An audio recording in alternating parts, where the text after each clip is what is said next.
I'm Jeff Asher, and this is the Jeff-alytics podcast. Answering the why of crime trends is frequently much harder than answering the what. The same data inevitably leads to very different explanations, depending on how you interpret them and what you think is driving them. This trend shows up clearly in conversations about what's happening over the last few years with crime. Crime went up sharply, then it came down. The numbers are fairly clear. The reasons behind that are not. My guest today is Charles Fain Lehman, a fellow at the Manhattan Institute who focuses on crime, disorder, and what he describes as the public policy of antisocial behavior. In this episode, we talk through the differences in how we can explain what's happening now, the role of policing in social factors, and how concepts like disorder shape how people experience safety in ways that don't always show up in traditional metrics. Let's dive in. Charles, thank you so much for joining me. Absolutely. Happy to be here. So let's start with your background. How did you get to be here? Gosh, that's a great question. The answer is that I used to be a journalist. I worked for a publication called the Washington Free Beacon for about 5 years. And there I sort of developed a data-driven, policy-focused beat. A lot of my work focused on crime and social policy, although not exclusively, but part of how I differentiated myself. And I should say, I work for a right-of-center think tank. The Free Beacon's a right-of-center publication. Part of how I differentiated myself, particularly among the sort of right-of-center world, was trying to answer questions with numbers, trying to not just sort of report what people told me, but really dig into the data and teaching myself the skills to do that. And then at some point that evolved into my work at a think tank, the Manhattan Institute, where I now am, where much of my, my focus very broadly is on what I like to talk about as the public policy of antisocial behavior. What I mean by that is a lot of policy questions are concerned with coordination. We have fixed resources. We have infinite wants. How do we divide things up? Healthcare policy is a great example. Was my interest is in public policy questions about when people do things that are harmful to themselves or others, how can you stop them from doing those things? How can you do that in responsible and functional fashion? Crime's a natural component of that. Public disorder, which I think we're going to talk about today, drug use, any social issues, wide swath of policy. So, I try to come at those from an evidence-informed and data-driven perspective to sort of bring a little more nuance to those conversations. All right, so I like to start these interviews off and start with sort of the easy softball questions and get harder as we go along. So why is murder falling? Great question. That's a very straightforward one. Look, the responsible answer is we don't know, and I'm sure I'm not the first guest on your show to say that. And I go out of my way to offer that caveat because I'll then offer my theories, but they are just theories, and in some senses, obviously we can't estimate the counterfactual world in which the set of things I talk about don't happen. We don't know.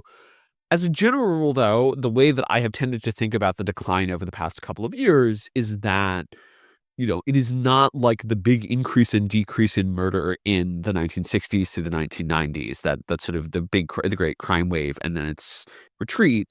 I tend to think that the demographic structural factors tell us a lot. The big part of the story I like to say, the big thing I like to highlight is that's when the baby boom generation ages into and out of crime.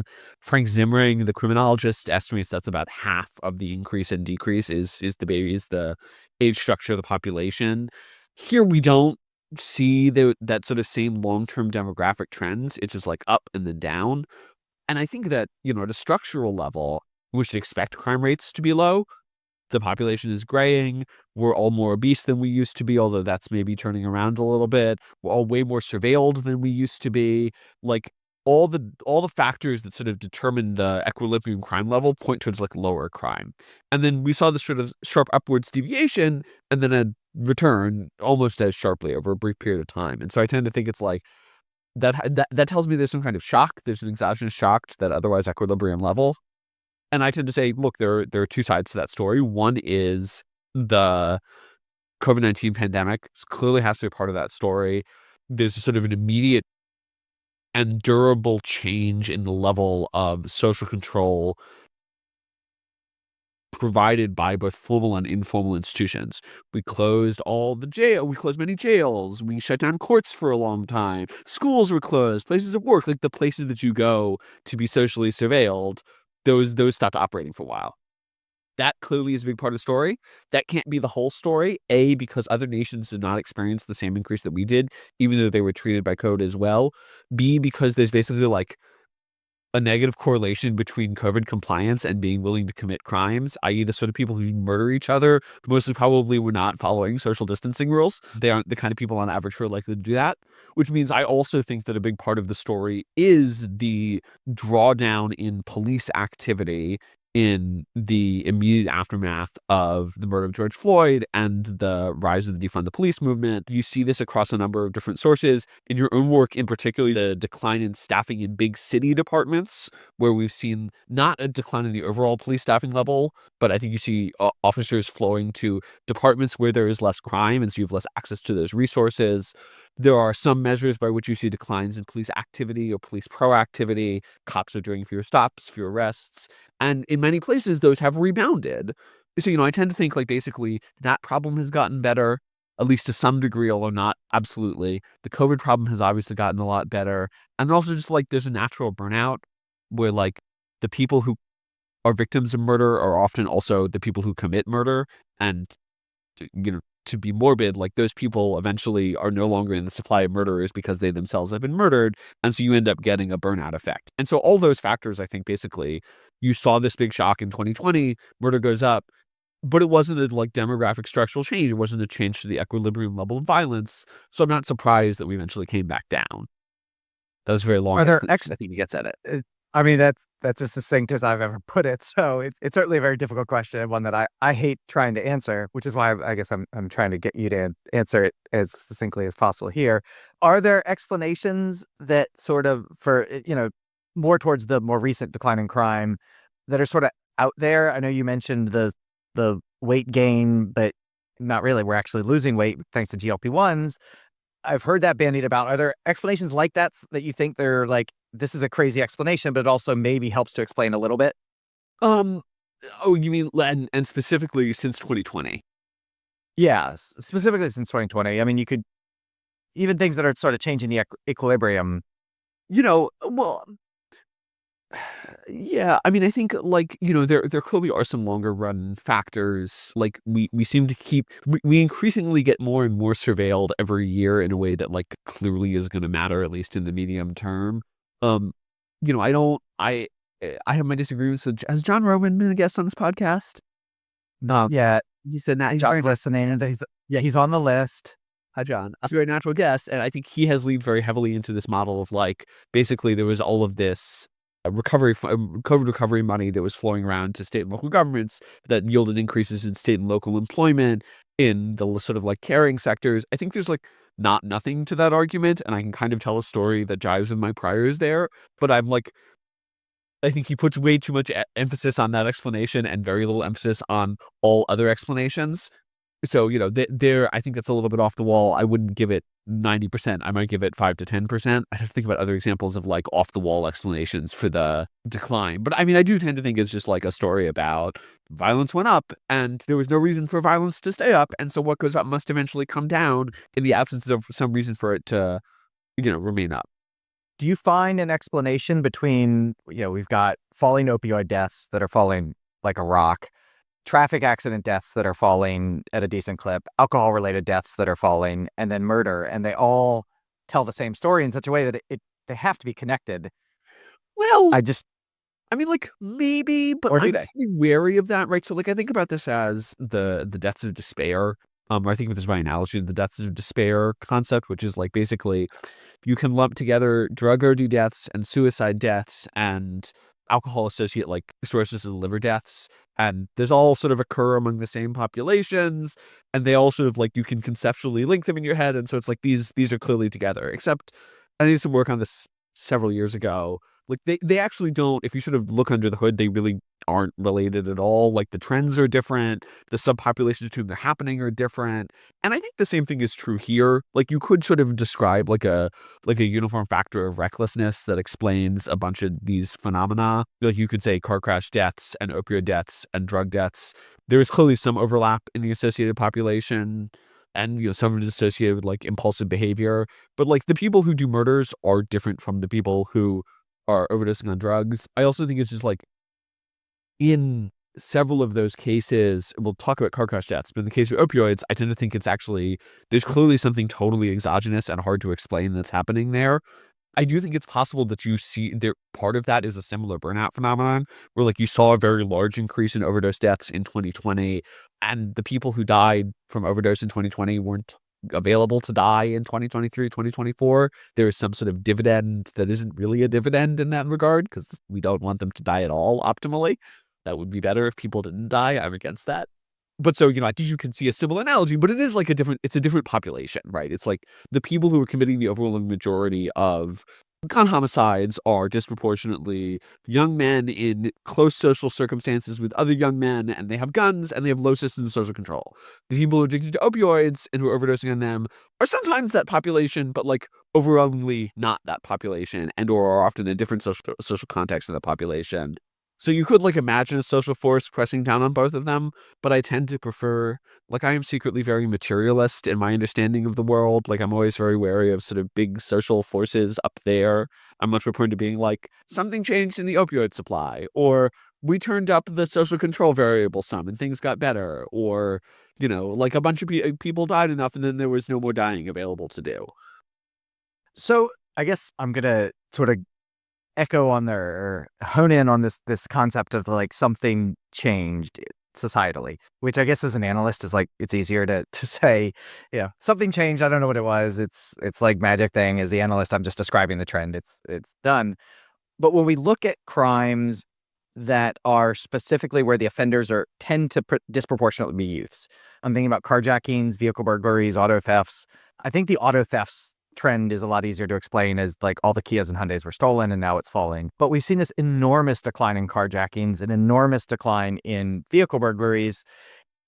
Could it plausibly be just like some sort of societal, the kids are all right, is kind of conceptually in my head how I think about it? Or can you think of more specific controls or things that have changed even in the last 2 years that have caused these trends to shift? Yeah, I mean, there I look at specifically things like rates of truancy, where like that can't be all of it because truancy really did spike in 2020, 2021. I mean, Malkus at AEI has done good work on that. And then it like was coming back down pretty slowly, and it's kind of stalled out recently. But, when you talk about teenagers, to me, the story is just as much about like basically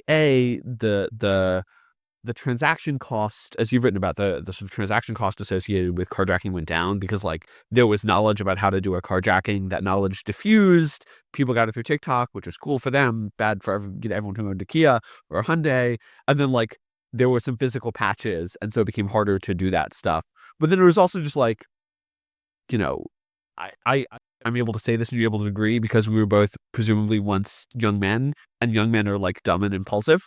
And young, dumb, impulsive men sometimes it's women, but it's disproportionately men, will sort of go, this seems like a good idea, and then do it if they are not subject to some arrangement of like, we use this phrase several times, social control, which just means like somebody is looking out for them. Somebody's like, hey, you need to be in a place at a time. You need to be following the rules. And that somebody can be the government, but it can also be like a teacher or a parent or somebody else in the community. It can be an informal system of social control. And so when I look at like, when I look at the carjackings thing, my response is basically like, where were the teens? What are the risks associated with carjacking? Because those went up because a bunch of cities said, we're going to focus on this as a serious issue. What are the benefits? How easy is it to carjack? It got way easier for a while, and now it's probably harder again. And then just like, what are the potential carjacking offenders doing with their time at the margins? Many of them were not in school previously, and some of them are now back in school, which like is good in my opinion, both from a crime prevention perspective and also because like kids should go to school. So even there, like I tend to look for what are the like big structural factors of, or it's not like what are the not so much the vibe factors as like what are the routine activities view. What is the like? What are the opportunities? Is there a capable guardian? Is there a motivated offender?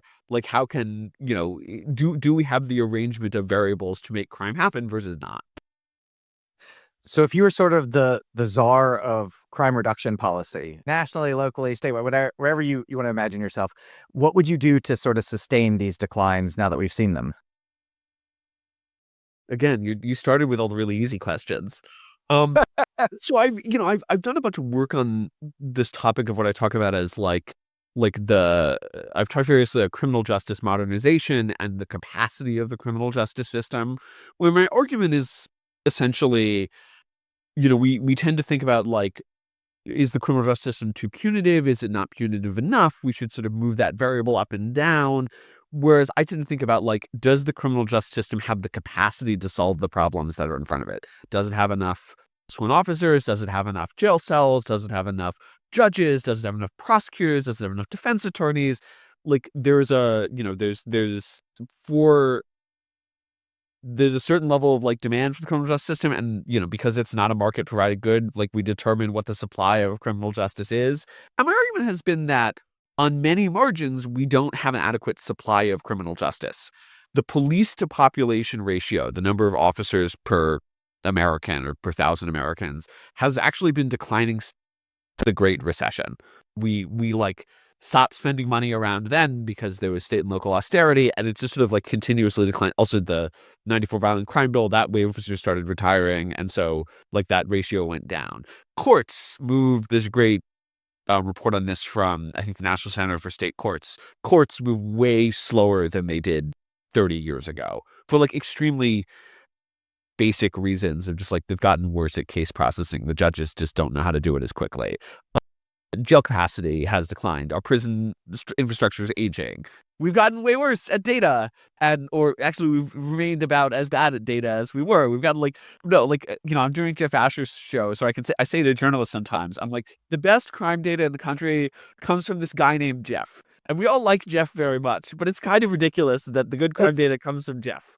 That's not a reasonable situation. My wife would get mad at me when I would be explaining the situation to national reporters. I'd be it's weird that this random guy on Twitter is the source for all of this. But that is the situation, right? The New York Times, they're we're going to get our data from Jeff. And it's okay. Or the CCJ is now doing it. The Council on Criminal Justice is now doing it. But that's crazy. And that's a capacity problem. It's average citizens should not be able to outperform the government at the provision of these basic services. And my last favorite statistic on this is I did some math for this report.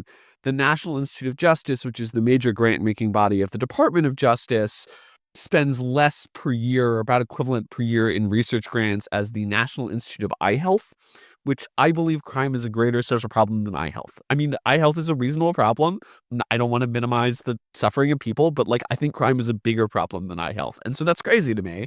And so my consummate answer is both from a crime prevention perspective, from a quality of the criminal justice system perspective, from a fairness perspective, everything that everybody left and right cares about, ultimately those are resource constraints, or to the extent that they are not as good as they could be, that is ultimately a resource constraint. And so my answer to the original question is just look for easy opportunities to turn up the available resources and then try to do that wherever possible. Because that's how I think about the problem. It's not about punitivity. It's not about the sort of cultural baggage. It's all just do we have the supply to meet the demand? So moving along, I want to talk about disorder, because you mentioned that. I'm guessing this is probably the area that we maybe disagree the most about in this conversation, but I'm just curious, can you sum up the role specifically that disorder might play? First off, what is disorder? And second, the role that you think it plays in how people perceive what's happening versus what's actually happening or we're measuring happening. Yeah. Well, and I think, my interest in this as a topic came in large part from the the constant mismatch between what was showing up in major crime figures and what people's self-reported perceptions of crime are, where this is this phenomenon of everybody thinks crime is getting worse all the time, and we live in a really crime-ridden society. And then I sort of go, well, the statistics show that things are actually getting much better. And people go, well, the statistics are all fake. And you have this real problem of, a sense of credibility when you show people the major crime numbers and say, look, things really are improving. I find myself now in arguments with people on the right all the time where they insist that, the numbers are faked by source, prosecutors, or whatever. And I'm I had this argument with people on the left 5 years ago. It's not actually productive to do this on either side. The numbers are almost certainly not the exact level, but they're probably decently correlated with reality and the least worst available resource to stop inventing conspiracy theories. So my argument is and has been that part of, specifically over the past couple of years, part of what explains the mismatch between the increase in the decrease in crime and people's perceptions of crime is that there's a separate increase in sort of uh, more petty antisocial behavior, some of which is criminal and some of which is not, which I've referred to as disorder.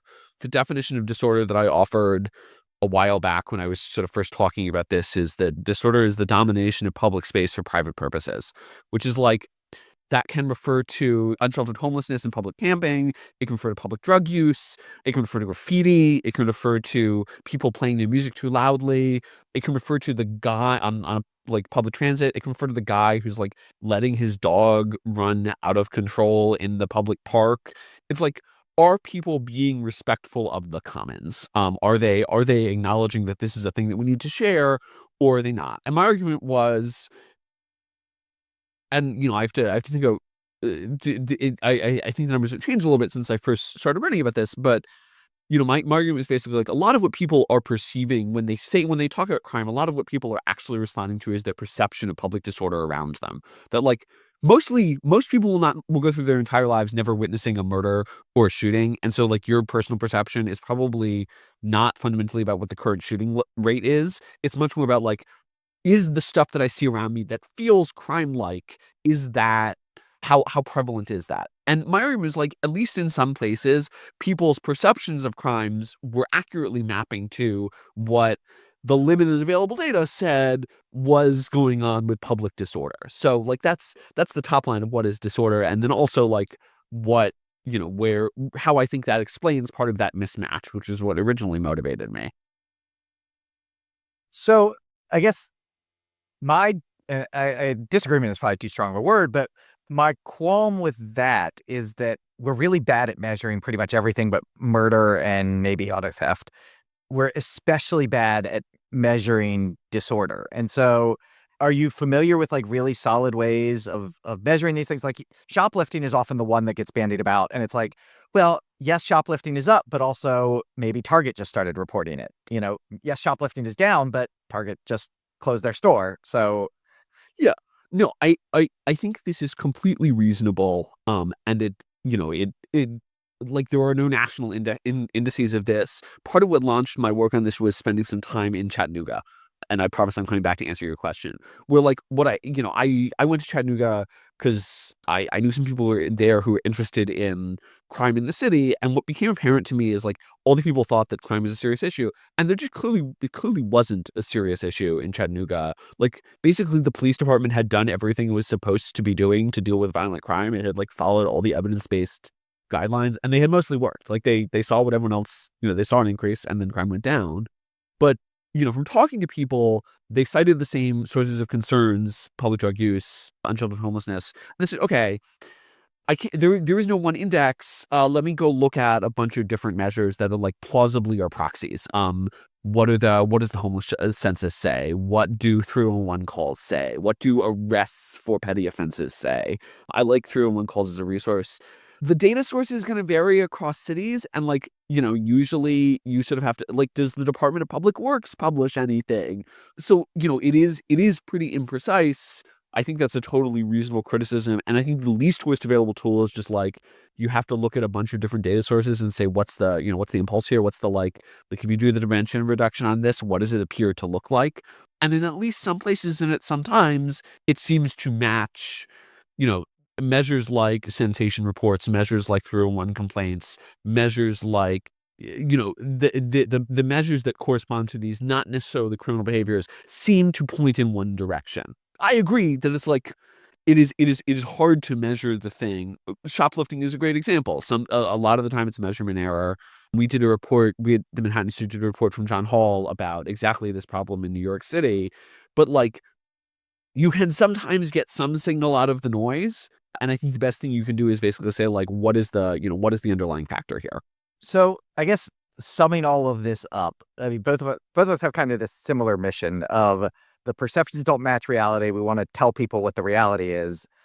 How do you and I, as like essentially data communicators, research communicators, how do we do a better job of communicating this, even if it's not a better, like, how can we be more effective in this? Yeah. I mean, I think it's a great question. It's a really hard question. Part of what motivates me in talking about disorder as an issue is that it's really hard to tell people that their perceptions are wrong. And I'm sure you've had this experience. And like sometimes you have to say your perceptions of reality are wrong. Like the thing you think is going up is going down. But I try to believe where possible that people are often perceiving real phenomena even if they don't give the right names to it. The argument that major crime is up when it is measured to be down usually doesn't hold a lot of water with me, but I tend to believe that people are responding to something real when they say it feels less safe than it previously did. There's something going on there that it is like incumbent on us as data communicators, people talk about crime, to say, what is that something? Like, what is the thing that you are actually talking about there that you are associating with serious violent crime? Is it that you're seeing more people who make you feel uncomfortable? Is it that you're seeing more acts? Is it that you talked about, motor vehicle crashes, and we have decent data on that. That was the other data source I was thinking about, right? Like we know what people are doing. We know what deaths on the highway. We know about crashes. We have independent data sources for that. Do you feel like the world is less safe because people are driving more irresponsibly? That's like a thing that we can measure. And so, I think my immediate response is you have to give some explanation. You have to be able to offer some explanation for why where people's perceptions of reality are coming from. And second point, or sub point, is like that explanation can't be basically like you've been propagandized, right? There is rigorous research that shows media portrayals of crime has an impact on people's perceptions of crime. That's real, but it does not explain the like overwhelming majority of perception. It explains some variants. It doesn't explain all the variants. And it also just like, it doesn't work to be like, well, you just need to turn off the TV, the local news, and then you'll stop worrying about crime. Like that does not persuade people. So yeah, I mean, it's like my argument is basically like you have to, you're not going to be successful if you tell people you think you're unsafe, but you're wrong. But you can be successful if you're like, the thing that you think is causing this is not actually the thing that's causing it, but it could be this other thing. And let's try to understand what this other thing is so we can have a more informed conversation. Because like, it's actually pretty reasonable for people to want to feel safe in their communities. It's not reasonable for them to like take those feelings of safety and create bad policy. But like we should prioritize that desire in our communication with them and like recognize that as a reasonable desire. You mentioned the media. I really struggle with this because the statement that I always come to is that the media doesn't cover the planes that land. And it's, I think, irrational to expect the local news to cover the fact that there were no robberies last week. Like they do a story when stuff happens. Is there a way on this issue, maybe writ large, to get the media to be better than every 6 months they're going to cover CCJ's reports, or you or I might get an interview after a monthly report comes out? Like, how do we do better at getting the people that are actually able to reach the large audiences to do better at this? Yeah, I mean, the unfortunate answer is it's really hard because in some senses the explanation for crime can neither be, everything is better than it was in the 90s, therefore there's no problem. And it also can't be, there was a crime last week, therefore you need to like hide and, shelter your children and flee to wherever. It has to be like nuanced, right? It has to be like, well, this is up and this is down, and things are better compared to A, but worse compared to B. And here is the national trend, but here's the local trend. And that's like 7 data points, which is way more, I totally reasonable practice. And I'm not criticizing this person, but I had I was interviewed by a fairly prominent publication about crime trends, and I had like a 20-minute conversation, and one snippet of one thing I said ended up in the piece. That is a completely standard journalistic practice. There's nothing wrong with doing that. I have no objection to this, but it is like very challenging. The snippet of me that ended up in the piece, which is like a very small part of everything that I thought was going on. That's just like a feature of the medium. So I think I think in some senses that's my like pessimistic take. My optimistic take is that like there is more demand for information than ever and more ways of delivering information than ever. Like I do actually think that people want nuance. People watch like 4-hour podcasts for some reason. I don't understand it. Like they will watch. We're going another 3.5 hours. Yeah, I know, it's crazy. Yeah, this is We're gonna get right. The answer is we gotta get Jeff Asher on Joe Rogan. That'll be. I would watch that. I think that would go well. I think that you have to sort of say you have to demand nuance, and then you have to be clear that your nuance is like nuance actually can't be an additional, just like a different simplistic take. You have to be like, really, there is nuance here. And then often, when people claim to be offering nuance, what they are actually doing is just sort of saying, well, if you put this in another perspective, then it's advantageous to my political team. Like, no, you have to actually demand nuance, which is really hard. And I don't have a good solution for getting people to care about it. But I as like a good American patriot, believe that actually people sometimes want it, and you can just sort of like keep blasting out that maybe they'll get it. Hopefully. I mean, I'm the same, and like that's where this podcast came from. It's where the Substack comes from. It's just, if we talk about it, maybe somebody will hear it, and that will help. And it's, I don't know, shouting at the ocean or something. But yeah. Well, I like on the other hand, I think there's the fact that, as we alluded to earlier, major publications are going and being like, we need this data. There's clearly a lacuna, right? There's clearly a lack there that is being filled. So I try to be an optimist about these things. I try to say, like, people don't just want the headline. People really don't just want to be told, like, the simple story is correct, the dumb explanation is correct. People can't sustain 10 data points. Like, they just can't cognitively do it on average if this isn't what they think about all day. But they can take 3, they can do 4, and that's better than 1, which is nice. So, and then probably the easiest question I have for you, which is, how do we detangle politics from perceptions of crime? And Gallup has their poll that shows it's not just it's become more of a Republican thing than a Democrat thing in the last 8 years, but it's always been that the party in power, a higher percentage or lower percentage, thinks crime is rising than the party out of power. Is there a way to do this, to sort of disengage the two? No, probably not. I think it would be great if we could, but like, the reality is that crime prevention is a fundamental government service, right? It's something. It is the thing that almost everyone agrees the government should do. People don't agree about basically everything else, but they agree that, like, the government should keep us safe, and there should probably be an army. There are exceptions to this rule, but like, mostly that's the thing people agree on.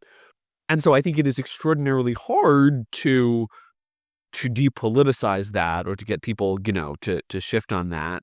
My standard advice, and look, this is ultimately advice to Democrats, because like Republicans own the issue, is that just like, Democrats can be weaker or stronger on this. They can they make this more or less of a like, of a time bomb for themselves, of an issue for themselves, right? They can disarm the GOP more or less on this, which doesn't mean you have to like capitulate to crazy talking points. You don't have to be like, yes, Donald Trump did bring down the homicide rate somehow using that, like that, Kash Patel did it with his magic FBI sneakers.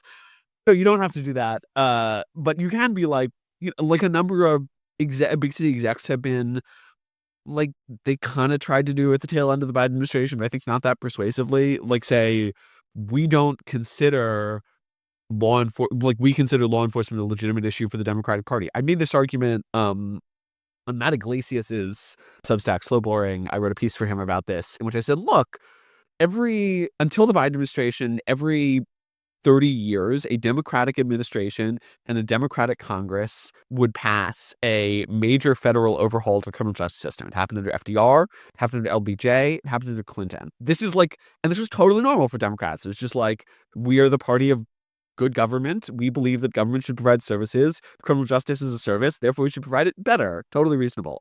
So like, I mean, that's advice that's targeted at the Democratic Party. But I think it's like, the best answer I have for depoliticizing it is just like, if you don't allow Republicans to own the issue, if you're like, Democrats can be good on this too in a credible way, then I think it becomes plausibly depoliticized, at least a little bit, because it's not like so obviously partisan valence. Is it still going to be that way? Yeah, totally. It's just like, you can't change people's.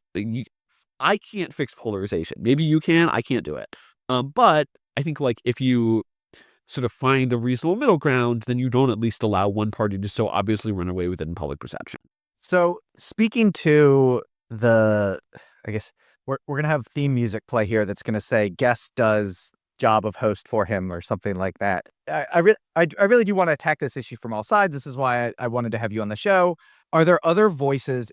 It felt very lonely in 2023 and 2024, not from the left, but definitely from the right, to be saying this is what the data looks like, which, as you mentioned, was the exact opposite of what happened in 2020.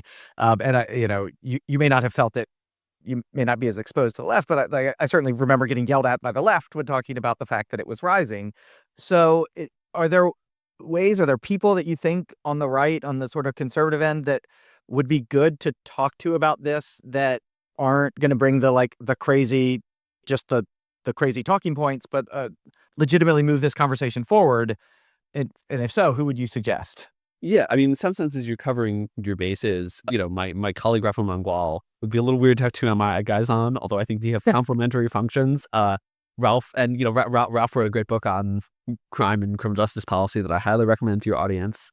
But is I think tries very hard to be a sober voice in this space, who's not just interested in throwing partisan bombs and talking about Soros prosecutors and whatever. I mean, very bluntly, I think that there are any of a number of folks in the broader right-wing world who don't do this very well. So I'm not gonna pick those fights. But the other place that I look where these guys aren't necessarily on the right, but they aren't definitively on the left, are sort of the whole universe of copidemics. You had Ian Adams on the show very recently, and Ian's great.